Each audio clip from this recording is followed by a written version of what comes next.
Judge and timer ready? Mm-hmm. You know, I should be telling the parents of the campers exactly 3 good things about them. Instead, I'm taking the time to talk to the mother of the king of Nerd Camp, an unlikely monarch in Harry Chalmers. You see, Harry's a great kid. He has the best heart of anybody I know. He's kind, he's considerate, he's just awesome. But this ending needs a beginning to make sense. You see, I work at the summer program for the verbally and mathematically precocious youth. Yeah, that's a mouthful to say in casual conversation, and it usually garners a slightly confused look from your audience. So, the director decided we'll shorten it to Vampy. That didn't really help. Vampy still got that same slightly confused look. There's only really one way to describe it. Nerd Camp. You see, sometimes the best way to become a good leader is to learn from your followers. In the story, a camp counselor learns from one of his campers that there's more to life than just being cool, that we should always be good people in The King of Nerd Camp by Corey Alderweis. I want the paycheck. Yeah, I'm not going to lie about that. But I also want the opportunity to be the kind of kid I wish I would have been at the age of 13. I want to talk with other people, to have fun, to feel accepted. But I cannot be that kid again. I can be a 21-year-old adult who still acts like he's 15. I can act so goofy and so geeky that I just help all the other kids just throw off their awkwardness. I can do everything in my power to make this their best summer ever. But there's always one kid who needs more help than all the others. One kid who's so socially inept, it's kind of like a superpower. And that kid was Harry Chalmers. You see, it wasn't hard to pick out Harry. He was the kid with the high socks and the low self-confidence. His almost 6-foot frame was overly awkward, even for a high schooler. So, Nerd Camp follows a very regimented schedule. It goes breakfast, meeting, lunch, sleep, dinner, sleep, activities, hangout, sleep. When mealtime comes around, I try to keep an eye out for Harry.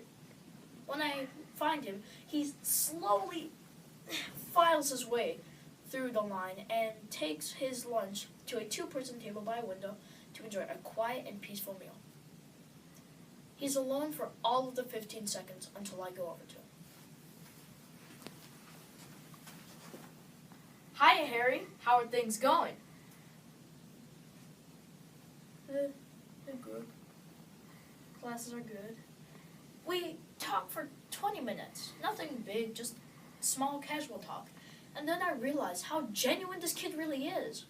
It's not that he doesn't want to be around people. He just doesn't know what to say. He just needs a chance. I promised myself that I would give him that chance. The one reoccurring part about Nerd Camp is the endless string of meetings. Each morning, the counselors gather in the University Center where the fate of our nerds is decided. It was at that meeting, behind those walls, that we would create a legend. You know what? I asked. Or, said my fellow counselor Zane. I want Harry Chalmers to become the king of Nerd Camp. You mean Harry Chalmers? Isn't he, shy? How do you suppose we do this? Well, we just go around and tell everybody how cool Harry is. People are bound to catch on sooner or later. I'll play a little game. Zane replied with the enthusiasm of a James Bond villain. When we start, how about at dinner? That evening, as we walk to dinner, I stop Harry. I inform him that he will be eating dinner with Zane and I, and that we will be working the crowd, or meeting and greeting. This seems to confuse Harry, given that mealtime is generally a time for eating. Rule number 1. To be a king, you have to have loyal subjects. Harry stumbles for the right words to say, so when in doubt, Zane and I help him out. By Monday, we had established Harry Chalmers as a household, it's camp, so the dorm room name. Everyone knew who the tall and awkward kid was. For Zane and I, it had become a bit of an obsession. But we needed to take this to the next level.